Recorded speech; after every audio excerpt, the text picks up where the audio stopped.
সরকারি কর্ম কমিশন, দুদক, মহা হিসাব নিরীক্ষক ও নিয়ন্ত্রক এবং ন্যায়পাল ৪টি সংস্থার নিয়োগ ইস্যুতে ঐক্যমত্য কমিশনের আলোচনা থেকে ওয়াকআউট করে বিএনপি। দলটি জানায়, সাংবিধানিক ৪টি বিষয়ে ঐক্যমত্য সম্ভব নয়।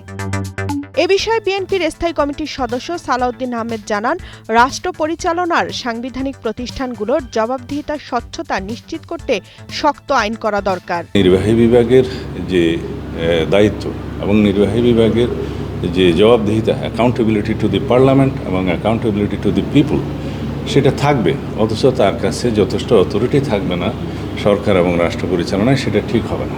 এই দৃষ্টিভঙ্গি থেকে আমরা মনে করেছি এই কনস্টিটিউশনাল এবং স্ট্যাটিউটরি প্রতিষ্ঠানগুলোর কার্যক্রম, জবাবদিহিতা, ট্রান্সপারেন্সি, অ্যাকাউন্টেবিলিটি এগুলো নিশ্চিত করার জন্য শক্ত আইন করা হোক। আইন না থাকলে আইনের মধ্যে নিয়ে আসে। সকালে রাজধানীর ফরেন সার্ভিস একাডেমিতে জাতীয় ঐক্যমত্য কমিশনের সাথে রাজনৈতিক দলগুলোর দ্বিতীয় পর্যায়ের ২০তম দিনে বৈঠকের শুরুতে এই সিদ্ধান্ত নেন দলটির নেতারা।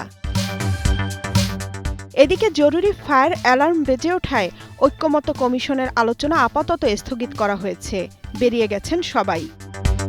তামান্না তাহসিন খান, কালের কণ্ঠ।